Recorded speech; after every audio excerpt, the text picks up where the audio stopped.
बहुत पुराने समय की बात है। रेत और पहाड़ों के बीच एक विशाल और समृद्ध राज्य था। उस राज्य का बादशाह अपनी ताकत के लिए जाना जाता था। उसके महल ऊंचे थे, दीवारें मजबूत थीं और सेना अपराजय मानी जाती थी। लेकिन इस वैभव के बीच एक चीज धीरे धीरे बढ़ रही थी, बादशाह का अहंकार। दरबार में कोई सच बोलने की हिम्मत नहीं करता था। जो बोलता या तो चुप करा दिया जाता या हटा दिया जाता। बादशाह अक्सर कहता था, राज्य मैं हूं और मैं ही कानून हूं। उस दिन भी दरबार सजा हुआ था, सोने का सिंहासन, झुके हुए दरबारी और गर्व से भरी आवाजें। तभी दरबार के दरवाजे खुले। कोई नगाड़ा नहीं बजा, कोई घोषणा नहीं हुई। एक साधारण सा दरवेश धीमे कदमों से अंदर आया। फटे कपड़े, साधारण चप्पल, लेकिन आंखों में अजीब सी शांति थी। दरबार में खुसुर पुसुर शुरू हो गई। ये कौन है?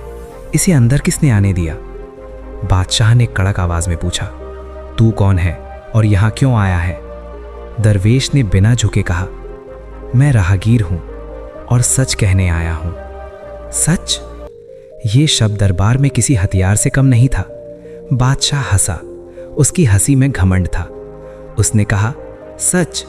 यहां वही सच चलता है जो मैं कहूं। दरवेश मुस्कुराया, बोला, सत्ता तुम्हारे पास है लेकिन सुकून नहीं। पूरा दरबार सन्न रह गया। किसी ने आज तक बादशाह से ऐसे बात नहीं की थी। बादशाह गुस्से में खड़ा हो गया। उसने कहा, मेरे पास धन है, सेना है, राज्य है। दरवेश ने शांति से जवाब दिया, और फिर भी तुम अकेले हो। ये शब्द सीधे बादशाह के दिल में लगे। बादशाह ने अपमान महसूस किया। उसने आदेश दिया, इस दरवेश को अभी राज्य से बाहर निकाल दो। सिपाही आगे बढ़े। दरवेश मुड़ा, जाने से पहले बोला, याद रखना, जिस दिन ताज भारी लगे समझ लेना तुम गलत रास्ते पर हो। दरवाजे बंद हो गए। दरबार फिर शांत हो गया। लेकिन बादशाह का मन शांत नहीं हुआ। रात आई।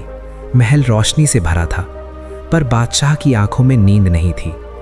वो बार बार वही शब्द याद कर रहा था, तुम अकेले हो। बादशाह खिड़की के पास खड़ा था।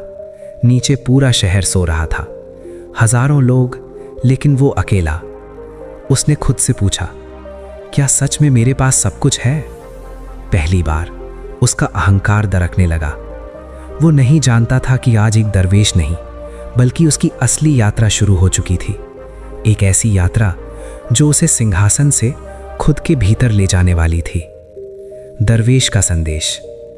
अहंकार सबसे ऊंचा शोर करता है, लेकिन सच्चाई हमेशा खामोशी से आती है।